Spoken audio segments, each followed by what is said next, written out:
તારીખ 13/8/2024 દિવસે આદિવાસી યુવા જયેશ તડવી અને સંજય તડવી સાથે થયેલા અન્યાયની સામે ન્યાય મેળવવા માટે કેવડિયા ખાતે જઈ રહેલા આગેવાનોને તાપી જિલ્લાના ઓઠા 4 રસ્તા પાસેથી પોલીસ દ્વારા ડિટેન કરવામાં આવ્યા હતા, જેમાં મહારૂઢી ગ્રામ સભા નવસારી જિલ્લા અધ્યક્ષ રમેશ પટેલ, માજી તાલુકા પ્રમુખ શ્રી યુસુફ ગામિત, ધરમપુર તાલુકા પંચાયત આદિવાસી અપક્ષ સદસ્ય કલ્પેશ પટેલ, વ્યારા નગરપાલિકાના કોર્પોરેટર જોનિલ ગામિત, નીતુભાઈ ગામિત, કુમકુવા બોરડા આદિવાસી અગ્રણી ગણેશ વસાવા, મોખવાણ સરપંચ શ્રી યોગેશ ગામિત, કનાડા સરપંચ શ્રી તરુણભાઈ સાથે યુવાનોને ડિટેન કરવામાં આવ્યા હતા।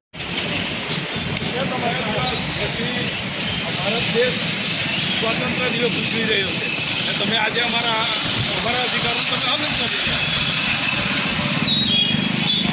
કેવી આઝાદી છે?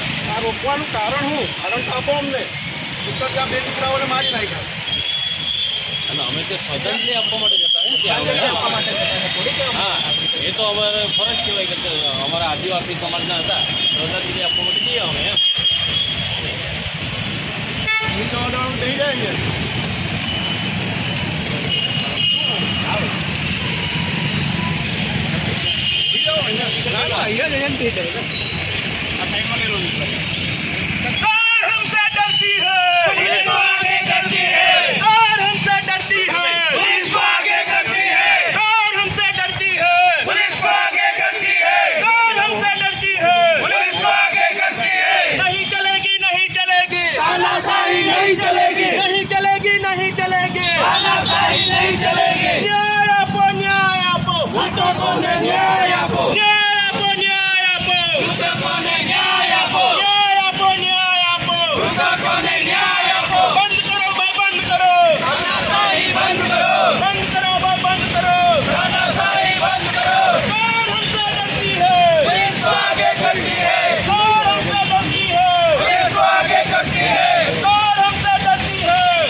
શું અમારા આદિવાસીઓ ગુમ થઈ ગઈ છે એટલે હું અમે શ્રદ્ધાંજલિ પાઠવી શકીએ?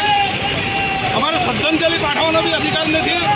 ભારતના બંધારણે આપણને સ્વાતંત્ર્યનો અધિકાર આપ્યો છે, ભારતના બંધારણે સ્વતંત્રનો અધિકાર આપ્યો છે, એ અધિકારોનું પાલન થઈ રહ્યું છે। 2 દિવસ બાદ તારીખ 15 આઝાદીની લડત આઝાદીની ઉજવણી થઈ રહી છે, રોજ સમયે આઝાદી થઈ રહી છે। સંસારે નહીં ચાલે,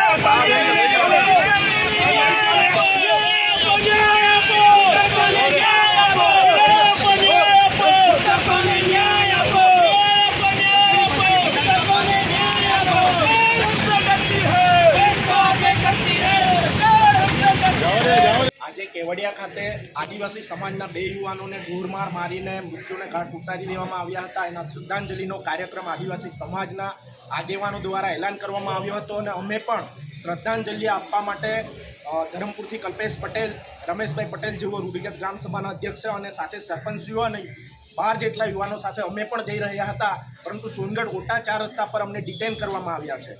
મને એવું લાગી રહ્યું છે કે સરકાર પોલીસને આગળ કરીને લોકો પર જે અત્યાચારો થઈ રહ્યા છે, અત્યાચારોને ડામવા માટે આવી રીતે પોલીસનો ઉપયોગ કરે છે એવું મને લાગે. આદિવાસી સમાજને જ કહેવા માગીએ છીએ કે આપણે હવે ધીમે ધીમે એક સાથે બધી લડાઈઓ લડી રહ્યા છે, તો કાયમ એક સાથે રહીએ ને આદિવાસી સમાજ સિવાયના સમાજના લોકોને પણ કહેવા માગીએ છીએ કે આવી રીતે કોઈ પણ સમાજના યુવાનોને ઢોરમાર મારીને મૃત્યુનો ઘાટ ઉતારવું જોઈએ ન જોઈએ, કારણ કે માણસ છેલ્લે માણસ જ હોય છે. આવી રીતે કોઈ પણ વ્યક્તિને મારીને મારી નાખવો જોઈએ.